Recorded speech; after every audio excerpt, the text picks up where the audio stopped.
Deuteronomy 8. You must carefully perform all of the commandment that I am commanding you right now, so you can live and multiply and enter and take possession of the land that the Lord swore to your ancestors. Remember the long road on which the Lord your God led you during these 40 years in the desert, so he could humble you, testing you to find out what was in your heart, whether you would keep his commandments or not. He humbled you by making you hungry and then feeding you the manna that neither you nor your ancestors had ever experienced, so he could teach you that people don't live on bread alone. No, they live based on whatever the Lord says. During these 40 years, your clothes didn't wear out and your feet didn't swell up. Know then in your heart that the Lord, your God, has been disciplining you just as a father disciplines his children. Keep the commandments of the Lord your God by walking in his ways and by fearing him, because the Lord your God is bringing you to a wonderful land, a land with streams of water, springs, and wells that gush up in the valleys and on the hills, a land of wheat and barley, vines, fig trees, and pomegranates, a land of olive oil and honey, a land where you will eat food without any shortage. You won't lack a thing there, a land where stone is hard as iron and where you will mine copper from the hills. You will eat, you will be satisfied, and you will bless the Lord your God in the wonderful land that he's given you, against wealth and overconfidence. But watch yourself. Don't forget the Lord your God by not keeping his commands or his case laws or his regulations that I am commanding you right now. When you eat, get full, build nice houses, and settle down.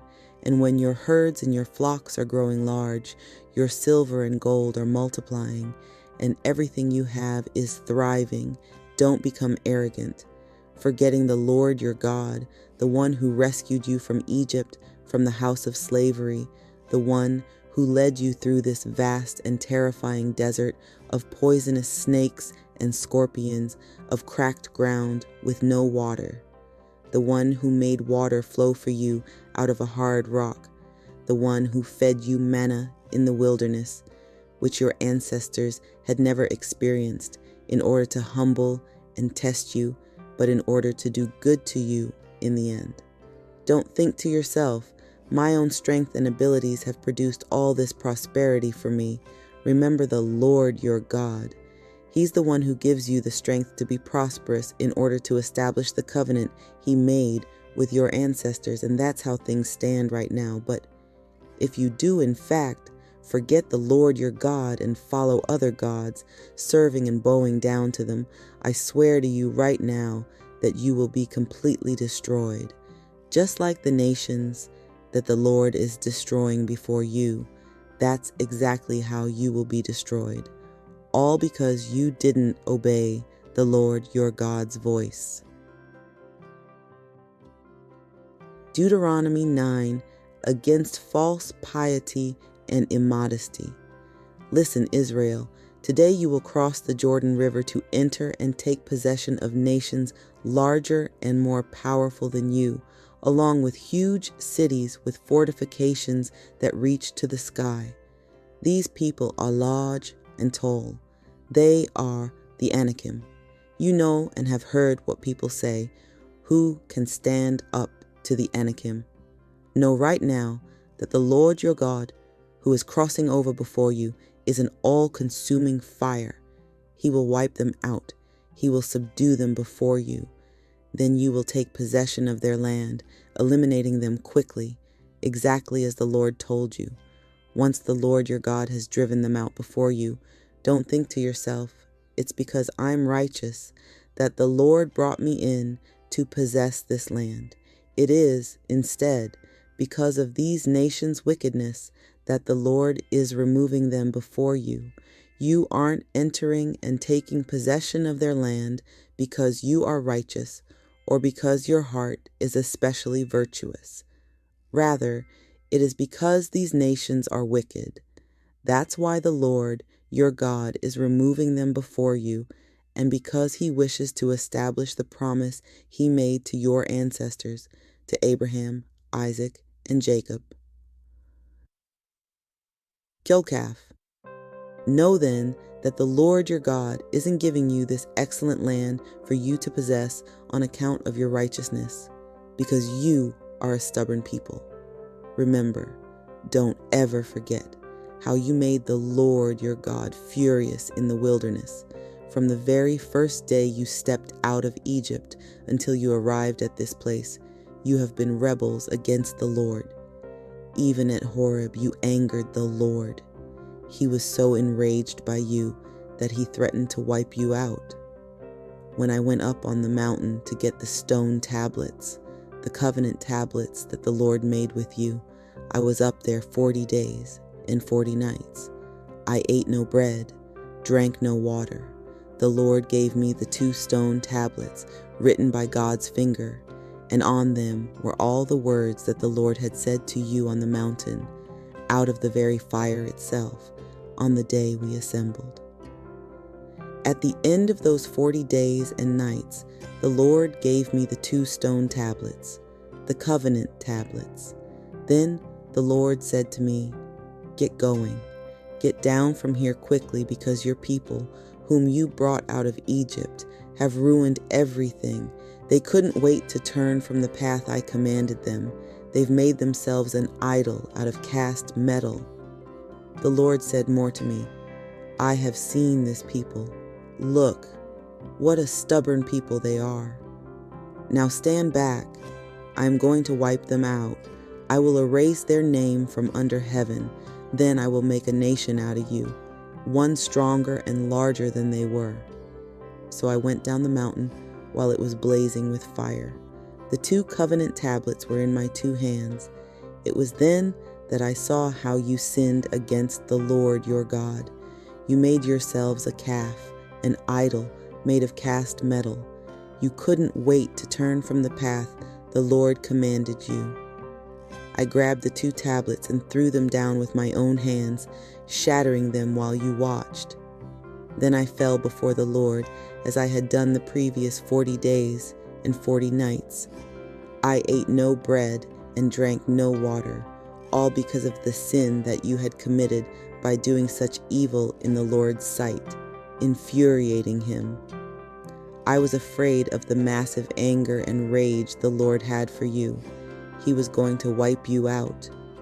However, the Lord listened to me again in that moment.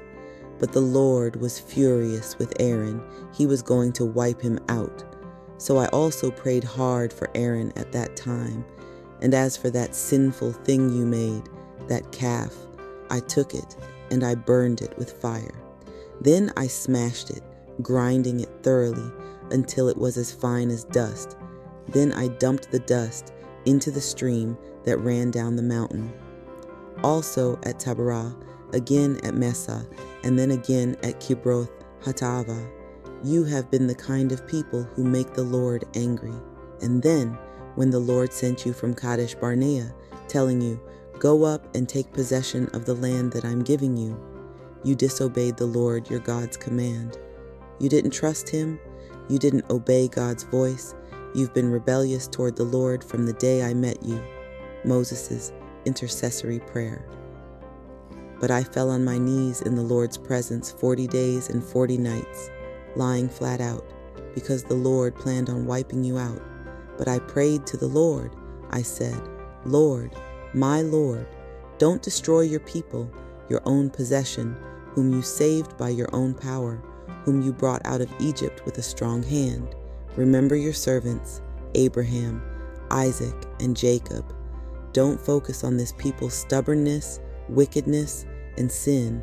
Otherwise, that land out of which you brought us will say, 'The Lord wasn't strong enough to bring them into the land he'd promised them. Because he didn't care for them in the least, he brought them out to die in the desert.' But these are your people, your own possession, the people you brought out by your great power and by your outstretched arm." Deuteronomy 10. New tablets. At that time the Lord told me, carve 2 stone tablets, just like the first ones, and hike up the mountain to me. Construct a wooden chest as well. I will write on the tablets the words that were on the first tablets, the ones you smashed. Then you will place them in the chest. So I built a chest out of acacia wood and carved 2 stone tablets, just like the first ones. Then I hiked up the mountain, holding the 2 tablets in my hands.